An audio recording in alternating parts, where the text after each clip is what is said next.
what a jet stream is, here's a real, quick and dirty for you here.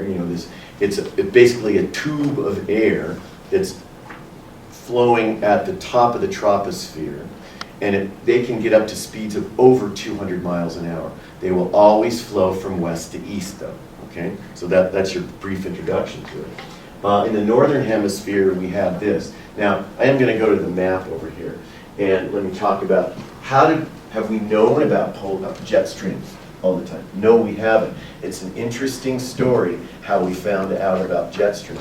And I'll take you back into the 1940s when the United States was constructing 4-engine aircraft all over the US, ferrying them over to Europe to fight in World War II. Now, those aircraft, 4-engine piston aircraft, did not have very long range. So they would typically fly out to Goose Bay, Newfoundland, and then they had some options. They could hop over to Greenland, yeah, believe it or not, we have an airport there. They could hop over to Iceland, or if they could make it all the way over to Shannon, Ireland. Those were the routes they would take. But the interesting thing is, back in 1945, every once in a while, one of these pilots, and by the way, many of these pilots were women. Women made a huge contribution into World War II aviation. They're called them ferry pilots, F-E-R-R-Y, ferrying these aircraft across. Anyhow, they would get over there and they go, what? We're 2 or 3 hours ahead of time. How can that be? Aliens, right? Black hole time. Well, yeah, I got it. Jet stream. We didn't know about it. So anyhow, that's really one of the first ways we discovered the jet stream. So it's interesting, after World War II, commercial aviation takes off in the United States, and the first airline to really capitalize on this jet stream idea was Trans World Airlines, TWA. Trans World Airlines had aircraft, they were Lockheed Constellations, that they would fly from San Francisco and LA off to the East Coast, Boston, New York, Washington, D.C. And they would say, we know how to get our aircraft up into the jet stream, and we can beat American and United by several hours. They'd get them up into the jet stream and go really fast across over to the East Coast of the United States. So, that's when we started utilizing them for commercial aviation. So aviation's known about this now for a long time. You want to get into the jet stream when you're going west to east, because that's the way it blows. You want to avoid it when you fly back from the east to the west.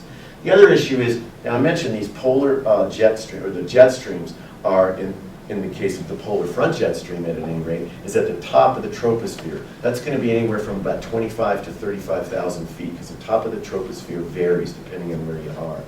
Okay? Now, let's talk about the polar front. So, polar front jet stream, its altitude, as I say, top of the troposphere. But it's also always flowing at the boundary of the cold polar air to the north. Remember the global circulation model we talked about, and that warmer subtropical air that's coming up. So remember that these air masses do not mix, okay?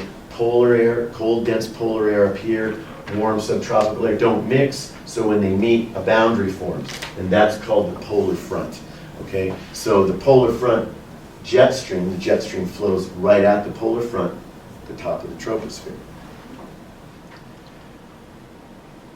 Oops.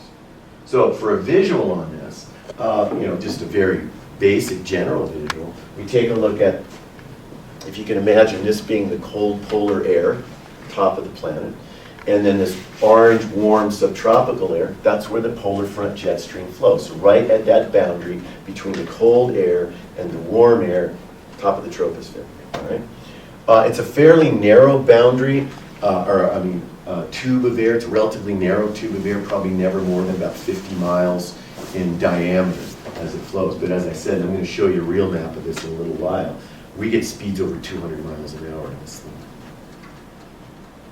So, if you take a look at a cross-sectional view of the polar front jet, this should take you back a week or so ago when we were looking at this. Remember, at the equator, highest surface temperature. So we're getting a lot of lift here. So in other words, the hot ground heats the air. We get all this convectional lift around the equator. Remember, that's the intertropical convergence zone, right? A lot of cloud, a lot of rain. Anyway, as some of that air is lifted, that will travel at the top of the troposphere to around 30 degrees north and descend, all right? We're not going to worry about this jet stream yet. We'll come back to this one. Anyway, some of it descends down into our area, forming a subtropical high pressure where it's usually dry and mild. A lot of that subtropical air then continues along Earth's surface until it encounters that cold dome of air. Cold, dense air, warm, light air, they don't mix. Here's your polar front, and at that point, that air is forced to rise. Okay, this is where we get into the subpolar low pressure zone. At any rate, here's your polar front jet. So let me try to give you a 3D look on it. That circle there, the polar front jet that is flowing along this way, the circular tube of air right at that polar front at the top of the troposphere. Okay? Now we do have another jet stream, and I'd like you to be aware of both of these. Okay, the other jet stream, go back to the intertropical convergence zone. The air is rising, and right where it descends in the subtropical high zone, we get another jet stream. Okay? Another jet stream. It's called the subtropical jet stream, and the subtropical jet stream will affect up the weather in the southwest sometimes. Okay? Our weather is affected by both jet streams.